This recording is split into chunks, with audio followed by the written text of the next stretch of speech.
morning, Asia. Good evening, America. You're watching World DNA with me, Jyotsna Kumar. And I'm Raisha Sehgal. On the show today, in a bid to bolster Israel's defenses, the US has authorized deployment of a missile defense system to Israel to protect against any Iranian threats. Well, the American troops will be positioned to operate the system known as THAAD. This comes despite Iran warning Washington to keep military forces outside Israel. The question being, how will this deployment inflame tensions in West Asia? We will be tracking that on the show today. And also on the show, a man has been arrested at a security checkpoint near Republican presidential candidate Donald Trump's California rally. He's facing gun charges after he was found in possession of loaded firearms, multiple passports, and a fake license. Now, this comes just weeks before the November presidential elections. We'll get you all the details on that, but first the headlines.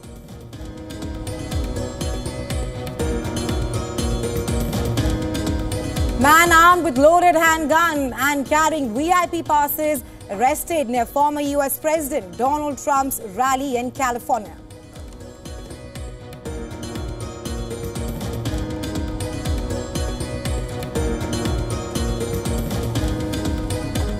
Israel's military says 4 soldiers killed and more than 60 people wounded after Hezbollah drone targets a military base near Haifa. Deadliest such assault since Israel ramped up its attacks in Lebanon.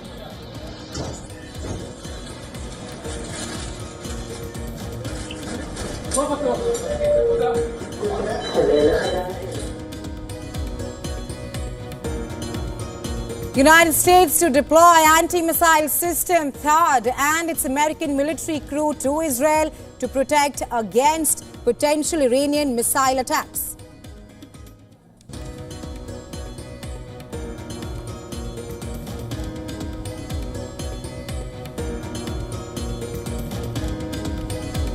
Iranian President Masoud Pezeshkian and France's Emmanuel Macron discuss ways to secure ceasefire between Hezbollah and Israel. Macron calls on Pezeshkian to use his influence for a general de-escalation.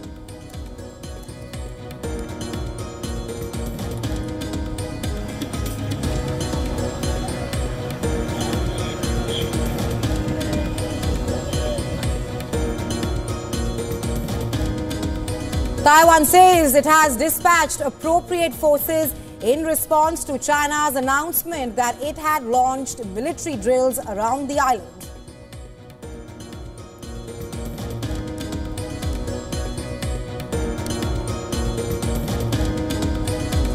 President's rule withdrawn in India's Jammu and Kashmir, clearing the way for the formation of a new government in the Union territory.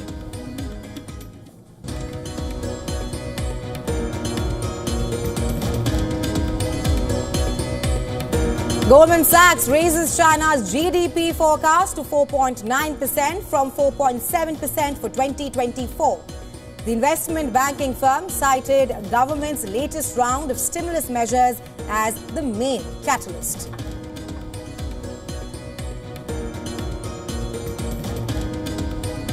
England get their UEFA Nations League campaign back on track. The Three Lions beat Finland 3-1 to bounce back from an embarrassing defeat against Greece.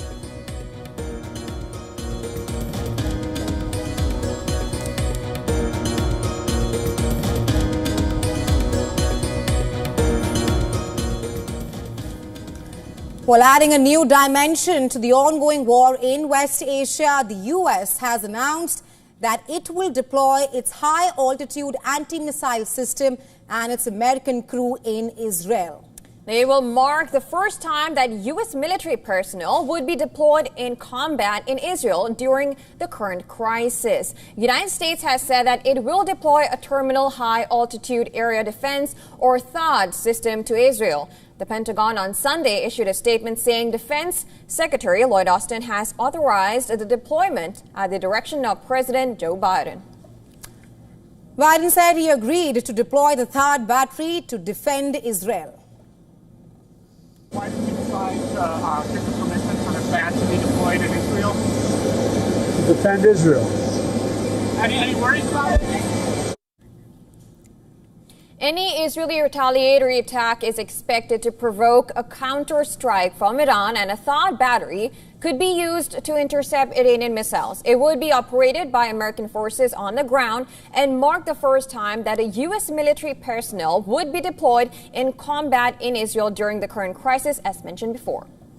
U.S. troops have already been deployed in Gaza to build a humanitarian pier and also to man air defenses from neighboring Iraq and Syria, but they have not been engaged in combat in Israel so far.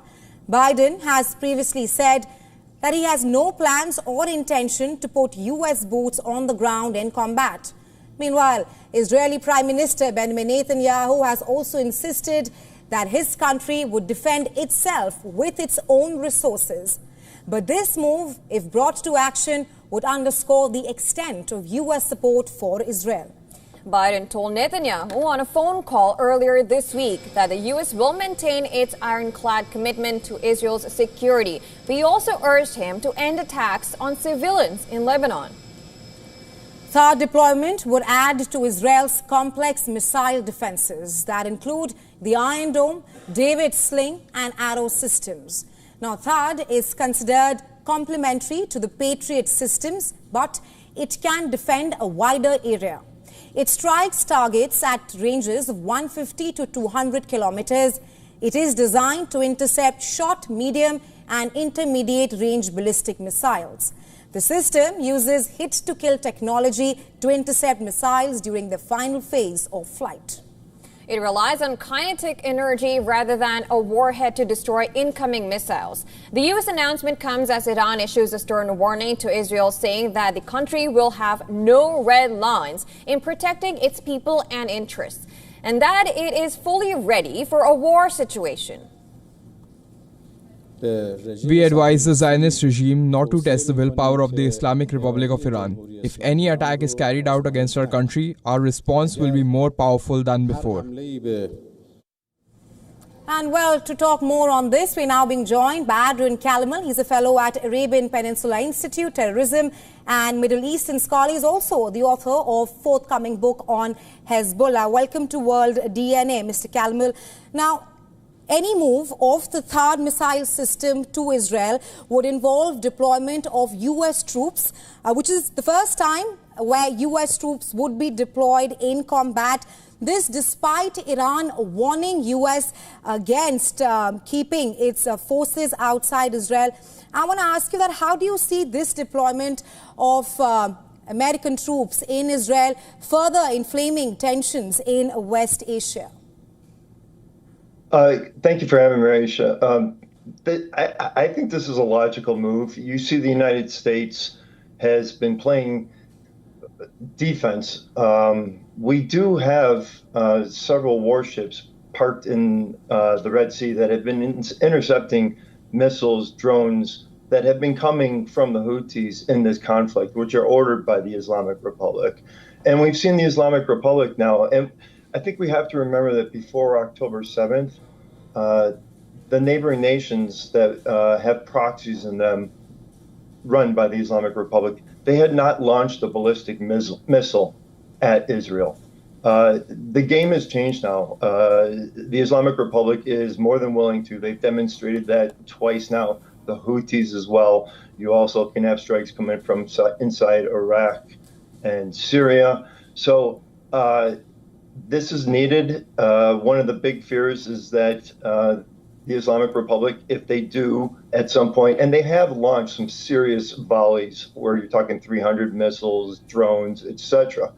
But if they were to try it, one of the greatest fears is that they would try and overwhelm all the defenses, David Sling, the Arrow system 1 and 2, as well as the Iron Dome. So the THAAD serves as an adjunct or a complement to the defensive systems that are in place right now.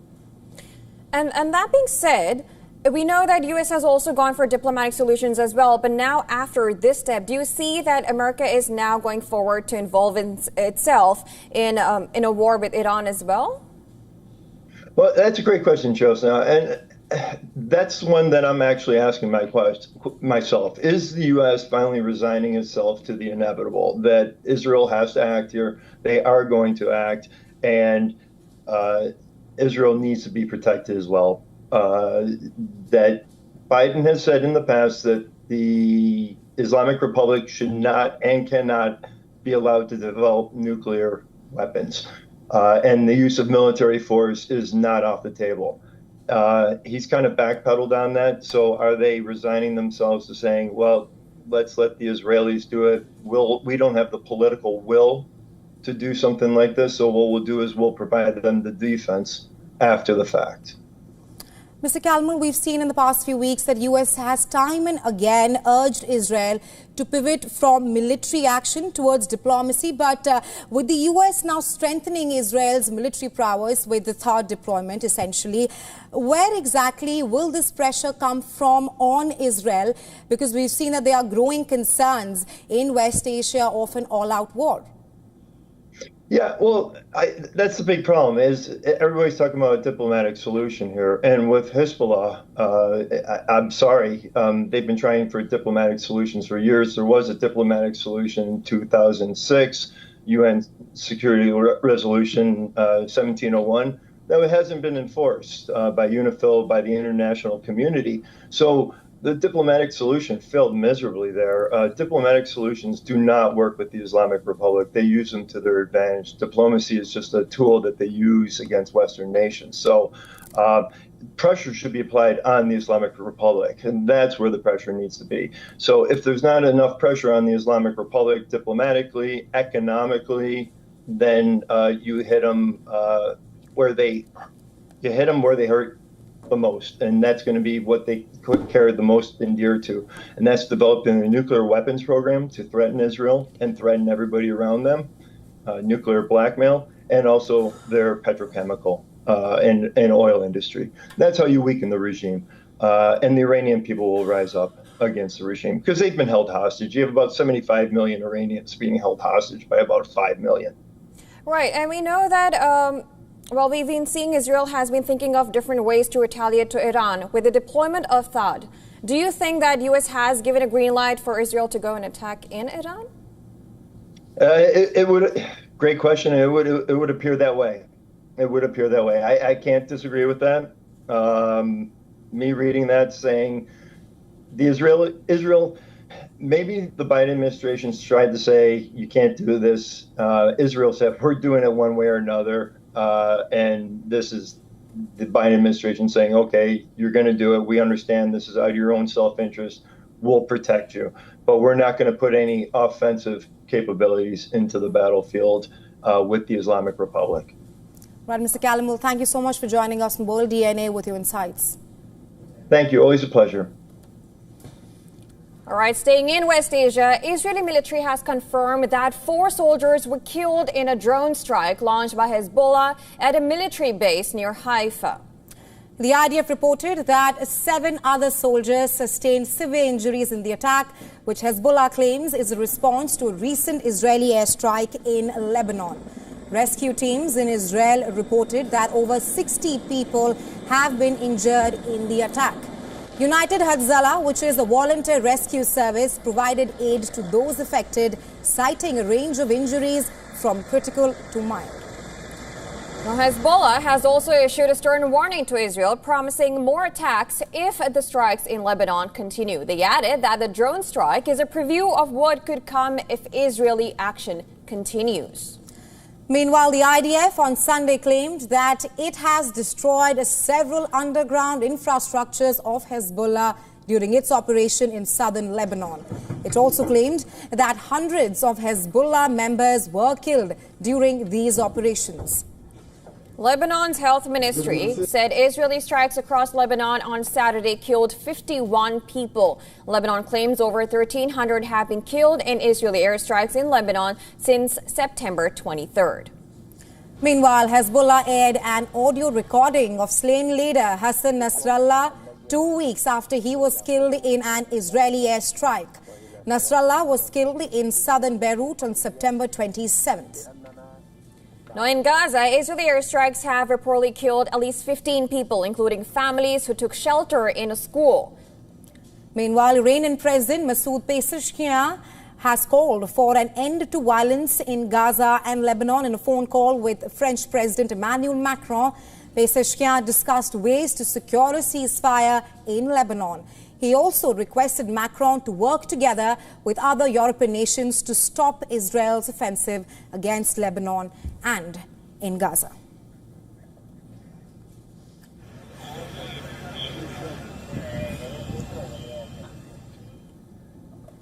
Well, the United Nations has slammed Israel for an alleged IDF attack on its peacekeeper base in Lebanon. According to the UN's latest accusation, 2 Israeli Merkava tanks blasted through the main gate of the base and forcibly entered before dawn on Sunday morning. More details are next report. Mr. Secretary General, get the UNIFIL forces out of harm's way. It should be done right now, immediately. Israeli Prime Minister Benjamin Netanyahu on Sunday called on the United Nations to pull its peacekeeping forces, a mission called UNIFIL, back from combat areas in Lebanon. The UN peacekeeping mission is facing new pressure as Israeli forces ramp up air and ground operations against Iranian-backed Hezbollah fighters who have fired rockets and artillery into northern Israel for more than a year. Israel has claimed Hezbollah fighters operate close to UNIFIL bases, using the peacekeeping force as human shields. Hezbollah has denied those accusations. The UN has accused Israel of harassing and threatening their forces in recent days. And on Sunday, the world body claimed Israeli tanks had burst through the gates of a UNIFIL base. Netanyahu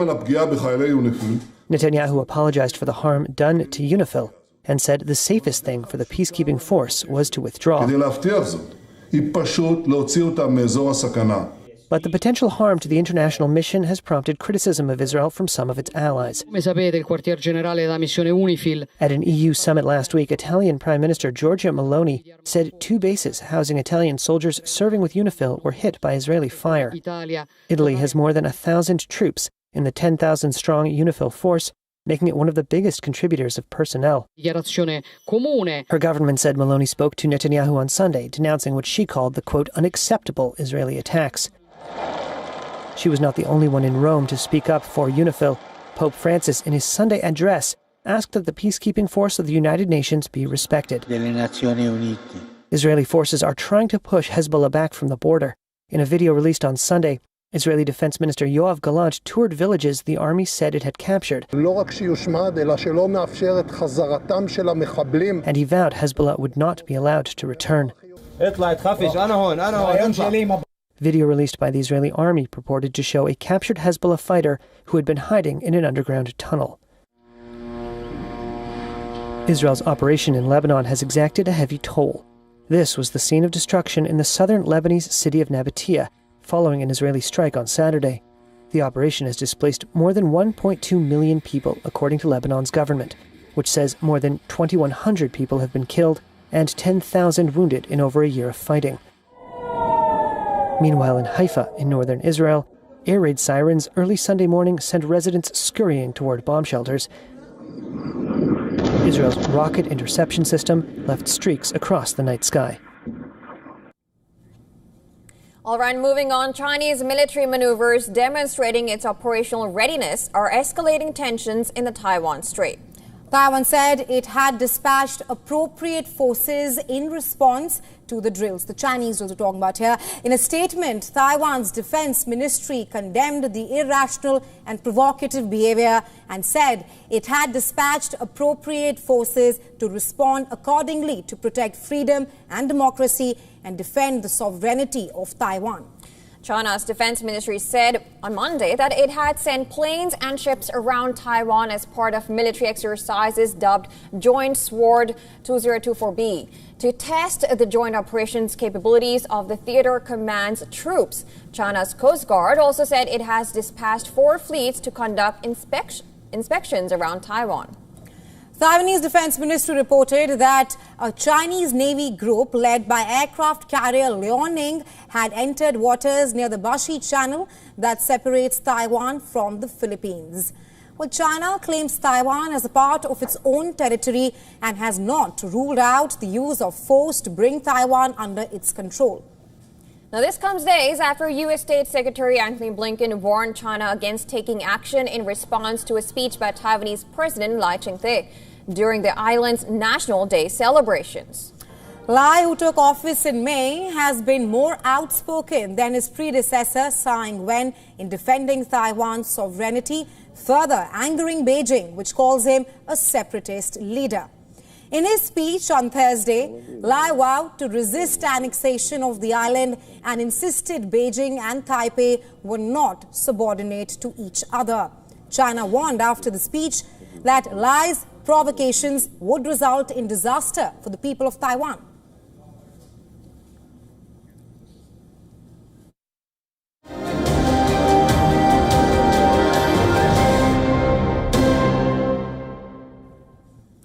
Well, shifting our focus to the U.S., where a man carrying an illegal shotgun and a loaded handgun was arrested near the Trump rally in Coachella in California on Saturday.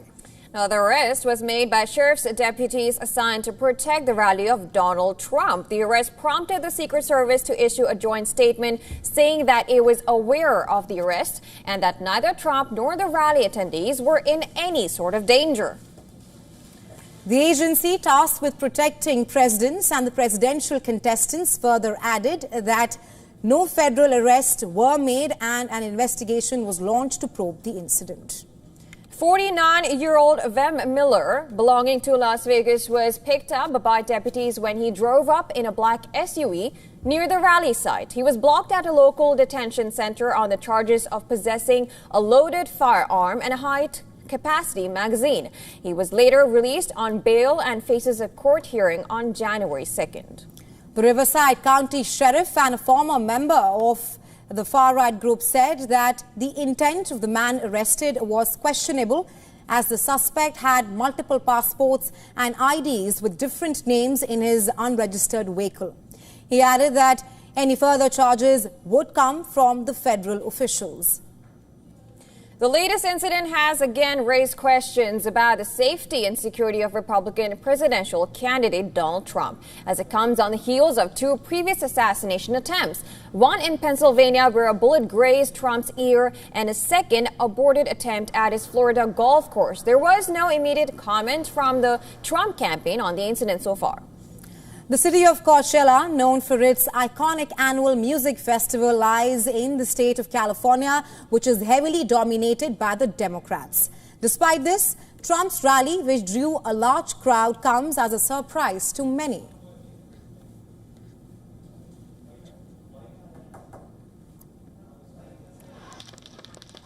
This is a rather nice crowd.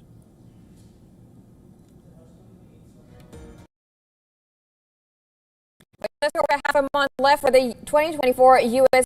presidential elections. Here are the latest updates related to the race to the White House. The former President Donald Trump has proposed hiring 10,000 additional Border Patrol agents and giving them a $10,000 retention and signing bonus. Trump made his pledge during a rally in Arizona, roughly 260 miles north of the state's border with Mexico. Trump also said he accepted an endorsement from Patrol Agents Union, the National Border Patrol Council. The union had endorsed Trump during his prior two campaigns as well. Trump has made illegal immigration the focus of his campaign and blamed Vice President Kamala Harris, his Democratic opponent, for a record spike in unauthorized crossings at the U.S.-Mexico border. Democratic presidential candidate Kamala Harris was in North Carolina, a state hard hit by a hurricane 2 weeks ago. Harris sought to counter Trump's claims that the agencies have done very little to help the storm victims. Speaking at a church in the city of Greenville, Harris said that moments of crisis do have a way of revealing the heroes among us. Without naming the former president, Harris then called out those who had been lying about people who are working hard to help folks in need, spreading disinformation as well.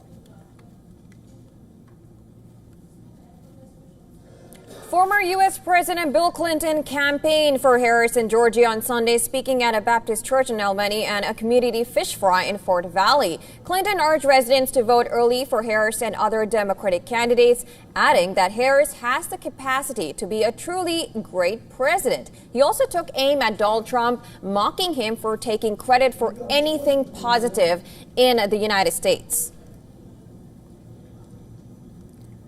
The race to the White House remains too close to a call. A Wall Street Journal poll from Friday showed that Harris and Trump locked in a neck-and-neck battle in the 7 swing states. The Democratic contestant held a marginal 2 percentage point leads in Arizona, Georgia and Michigan. Meanwhile, Trump was up 6 points in Nevada and 1 point in Pennsylvania. And the two were tied in North Carolina and Wisconsin. Meanwhile, a Reuters Ipsos poll this week also found Trump and Harris locked in the close race nationally, with Harris marginally ahead, that is 46% compared to Trump's 43%.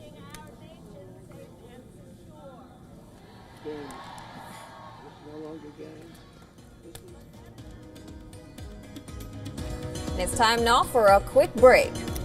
But don't go anywhere. On the other side of World DNA, we'll get you a story from India, where a third accused has been arrested in the murder of Baba Siddiqui. A former Maharashtra minister, Praveen Lonkar, is the third accused who has been arrested from Pune city. Two of the accused arrested earlier, Gurmail Baljit and Dharamraj Rajesh Kashyap, are already in court.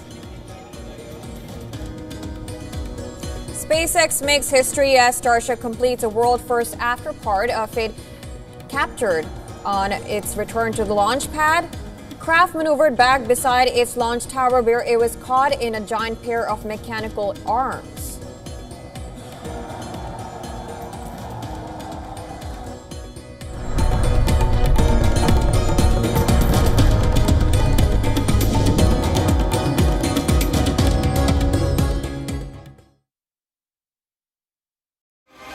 The US race to power, marked by high-octane campaign rallies, life-threatening encounters, game-changing presidential debates, the color and the drama, the key defining moments, deep insights and informed analysis. Watch continuous coverage of the US presidential elections 2024 on WION World is One.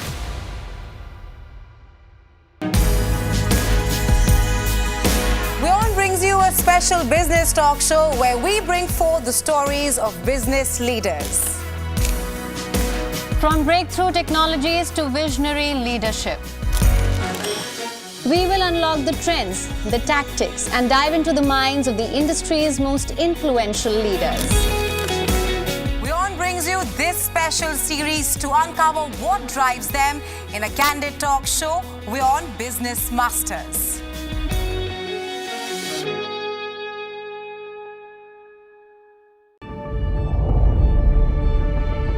The Earth is sending distress signals. Wildfires, droughts, and melting glaciers. Can we reverse the damage?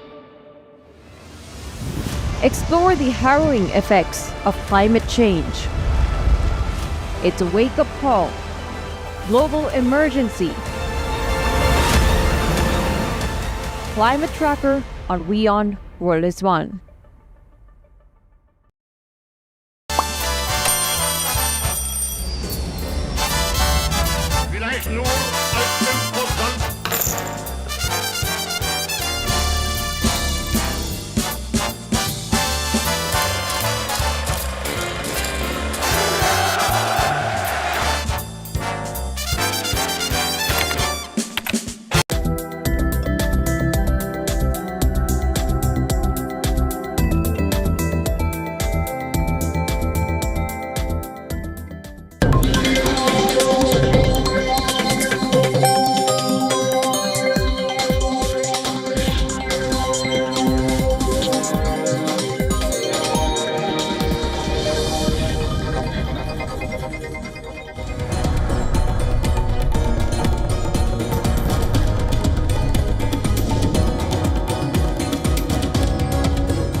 Welcome back. You're watching World DNA with me, Jyotsna Kumar, and my colleague Resha Sehgal. Let's start with the headlines.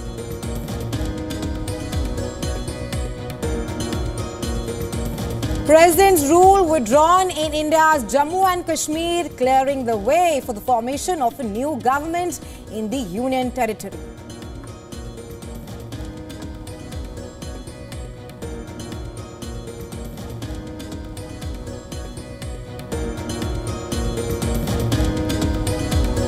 Taiwan says it has dispatched appropriate forces in response to China's announcement that it had launched military drills around the island.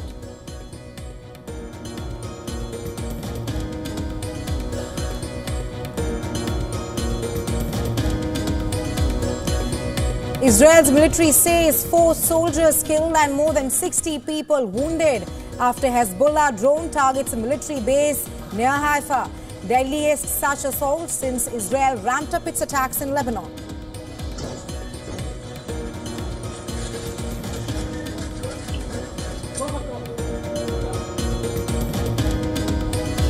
United States is to deploy anti-missile system THAAD and its American military crew to Israel to protect against potential Iranian missile attacks.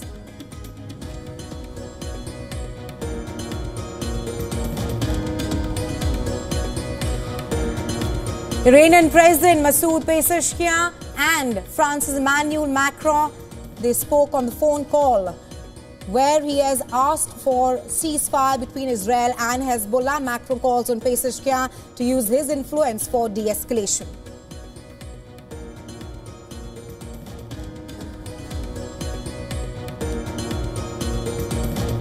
Man armed with a loaded handgun and carrying VIP passes arrested near former U.S. President Donald Trump's rally in California.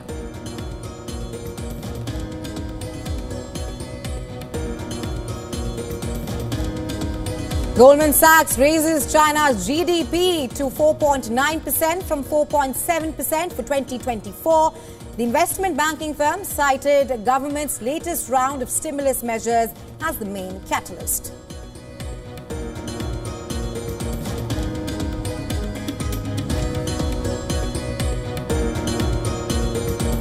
England get their UEFA Nations League campaign back on track. The Three Lions beat Finland 3-1 to bounce back from an embarrassing defeat against Greece.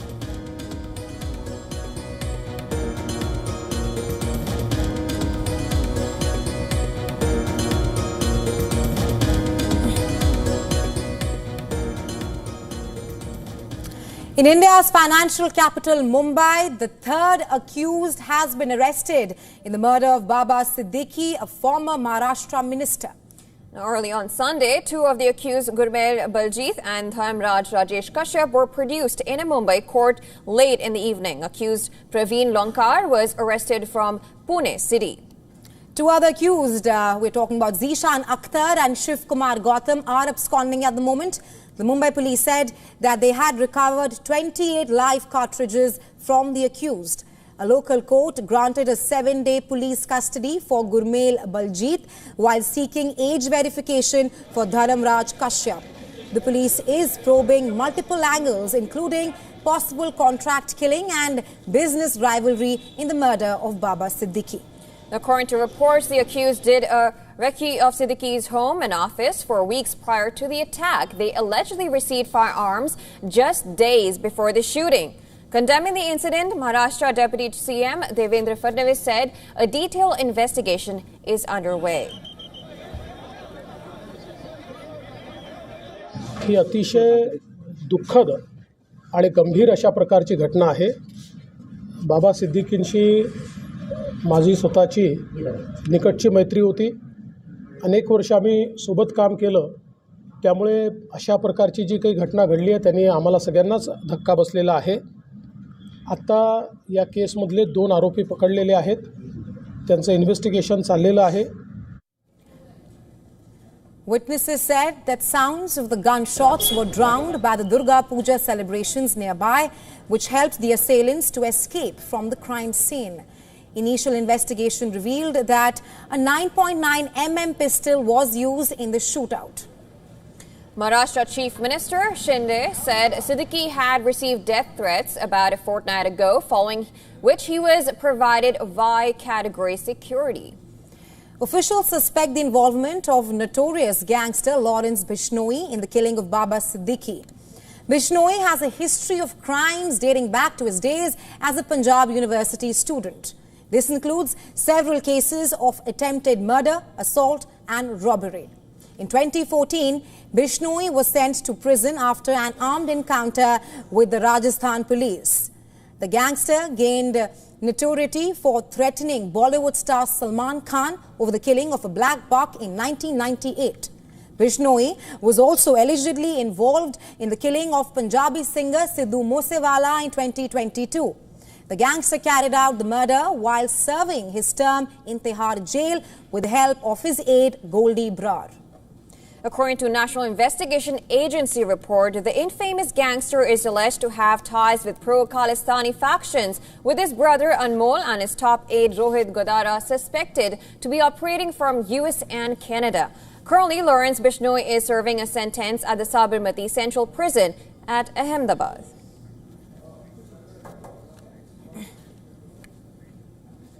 Alright, staying in India, the Delhi police in a joint operation with Gujarat police has recovered at least 518 kilograms of cocaine worth rupees 5,000 crore, and that's nearly $600 million from Gujarat's Ankleshwar.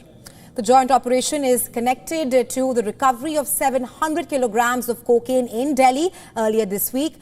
With this, around 1,289 kg of cocaine and 40 kg of hydroponic marijuana worth more than $1.5 billion have been recovered so far. The police has arrested 5 people in connection to the drug bust belonging to a pharmaceutical company in Ankleshwar, taking the total number of arrests in the case to 12. Earlier on October 1st, the Delhi Police Special Cell had recovered at least 562 kg of cocaine and 40 kg of marijuana worth rupees 5,620 crores, leading to arrest of 4 people, out of which 2 separate arrests were made in Chennai and Amritsar. Another major consignment was captured on October 10th when 200 kilograms of drugs worth rupees 2,000 crore was found concealed in snack packets labelled as Tasty Treat.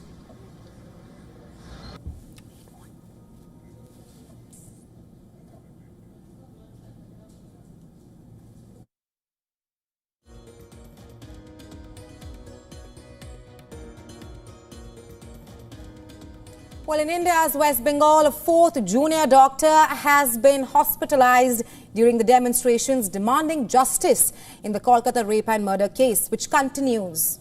Now, this comes as the indefinite hunger strike enters its 10th day today.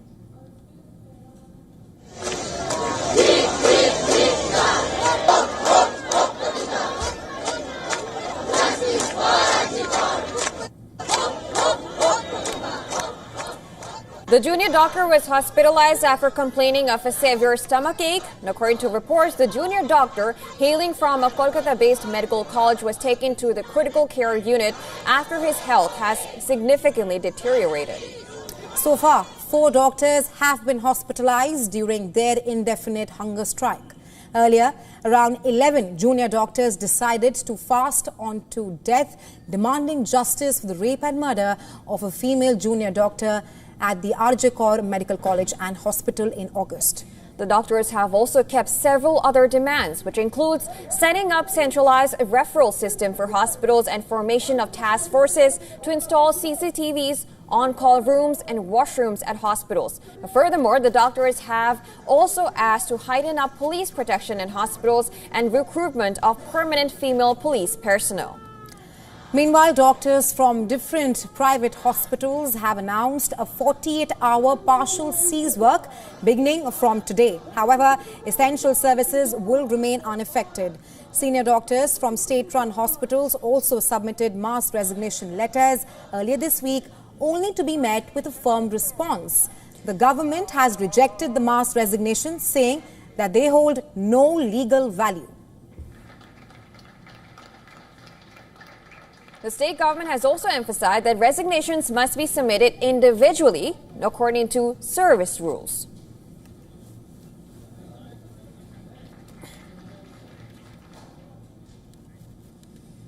All right, moving to Pakistan now. In the run-up to the SEO Summit in Pakistan on the 15th and 16th of October, the country is in the grip of security panics. Well, the series of terror attacks targeting foreign nationals and unrest created by the political opposition have put the government on edge.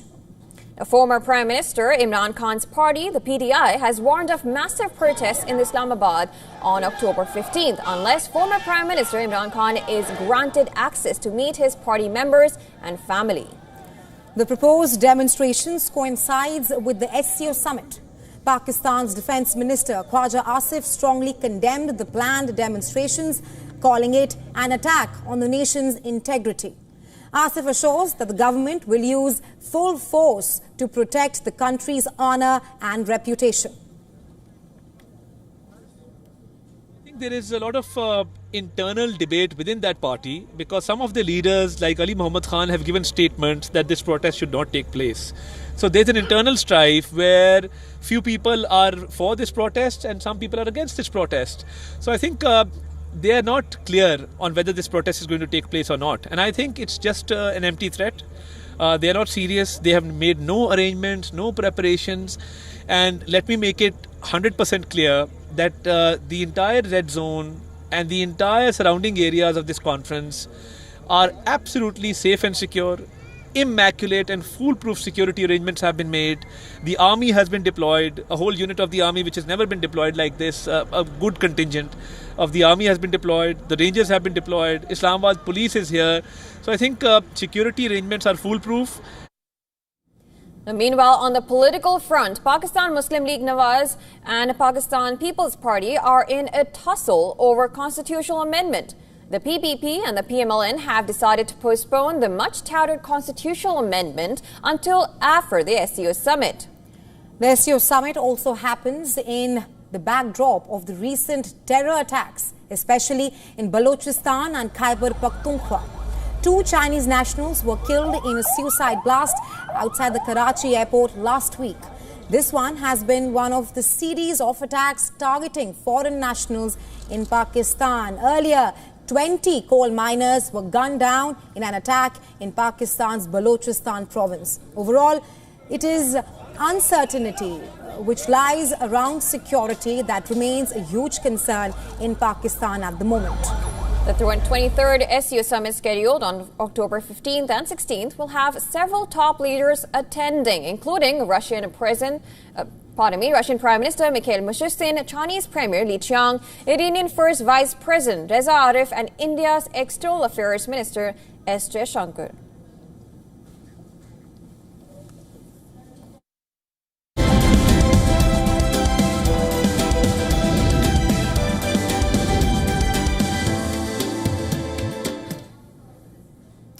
Well, the global economic and strategic order is in for a shake-up. The power dynamic is becoming more multipolar.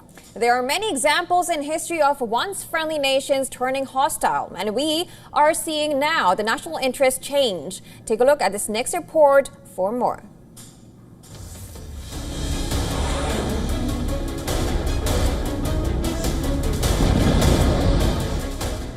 After Russia invaded Ukraine in 2022, the group of 7 nations have become even more united in their goal.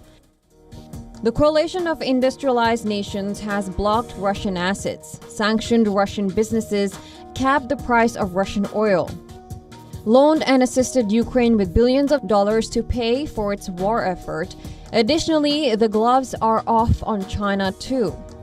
G7 finance ministers have condemned China's use of non-market practices. However, the G7 should rethink its assumptions if it believes the rest of the globe would comply. A fresh start is on the horizon for the BRICS group of developing nations. The group has now transformed into a real-life club as they strive for more influence on the international stage. Among the countries that have shown interest in joining, Saudi Arabia is reviewing an invitation. Even though India and China are members of the BRICS, they still have their differences, including a border conflict. However, the recent annual economic review of India highlights the advantages of luring Chinese investment. This is to enhance industrial capabilities, demonstrating that the border conflict has not deterred the pursuit of economic cooperation. Financial goals have been the group's most concrete accomplishments. In the event of an emergency, the nations will be able to borrow from each other using their combined $100 billion in foreign currency reserve funds. The group's ability to establish a grain exchange and an international payment system might pave the way for further integration. However, even if those measures are not implemented, the BRICS countries' faster economic development rates will cause their members to capture a larger portion of the global economy. Separately, in a rare case of U.S. bipartisanship, China is firmly in both Republicans and Democrats' protectionist crosshairs.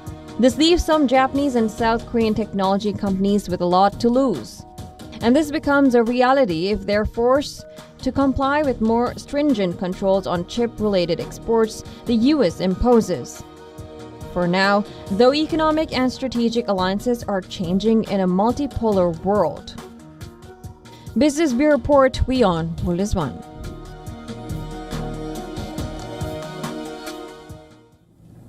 Well, now we take a look at the predicted slowdown in holiday spending in the U.S. Retailers are already struggling under the weight of rising costs. And customers are looking for bargaining in goods that are likely to take another hit this Halloween season, as sales are predicted to plummet. The National Retail Federation predicts that holiday spending in the U.S. will slide 5% to $11.6 billion this year. Well, the greeting card and costume industries are expected to witness the worst drop in sales. This adds to the challenges to the struggling sector that essentially depends on seasonal spending during an already challenging year for the sector. Unemployment has increased this year, and underlying inflation has also been strong, perhaps making life difficult for lower-income households during a recent earnings call. Now, consumers with incomes below $100,000 are cutting back, leading to smaller basket sizes. Erica Weisgerber, a partner at law firm Debevoise and Plimpton, told Bloomberg 2024 has been a perfect storm for retailers of all stripes. Weisgerber added inflation, high operational costs, and reduced consumer spending have been especially challenging for brick-and-mortar retailers, and online retailers have struggled with steep competition from e-commerce giants like Amazon. According to Moody's ratings, the majority of people troubled retailers at home. They are citing concerns regarding the rise in inflation. The reason is their largest debt loads, which make it difficult for them to compete with well-capitalized rivals. Well, Joanne Inc., Big Lots and Cons Inc. are just a few of the high-profile companies that have gone bankrupt this year. This is due in part to the industry-wide difficulties caused by the decline in sales, perhaps making it more difficult to save failing business.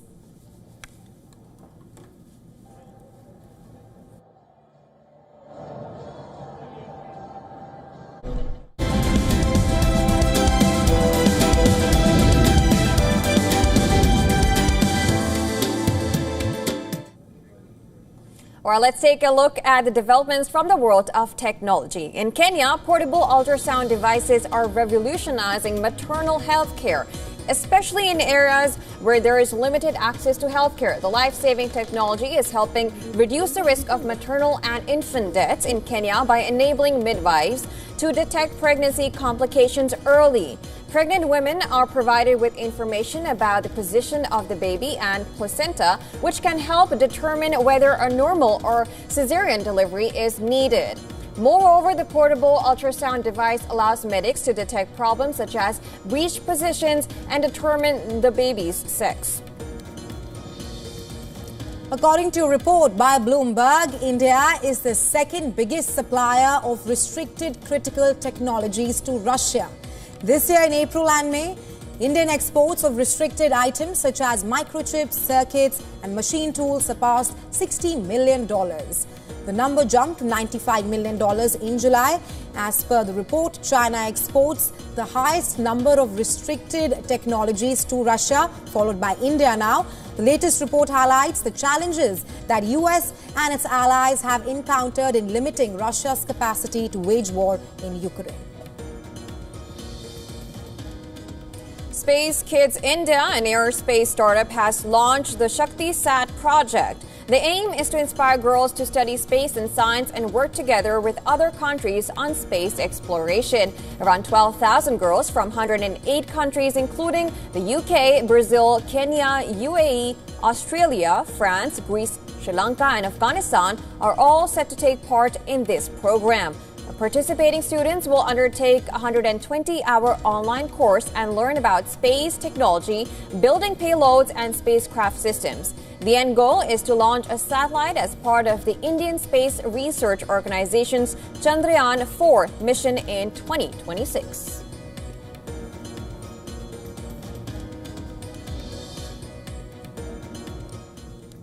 Well, SpaceX has made history again. The company's spacecraft Starship has performed a feat only heard of before in science fiction. In a first, Musk's company has essentially played throw and catch with the behemoth craft, paving the path for a new way for spacecrafts to launch and land. The towering 400 feet tall, the Starship soared into the sky, arching over the Gulf of Mexico. But here's where it gets crazy. In a first, SpaceX caught the booster on its return using giant mechanical arms known as chopsticks. SpaceX aims to make this Starship fully reusable, just like the Falcon 9 boosters, but even bigger, better and bolder. After dropping, the booster Starship continued on its flight around the world, targeting a splashdown in the Indian Ocean. This beast of a rocket is set to take astronauts to the moon and one day on Mars. With its thrilling booster catch feat, SpaceX may have just turned a new page in the future of space travel.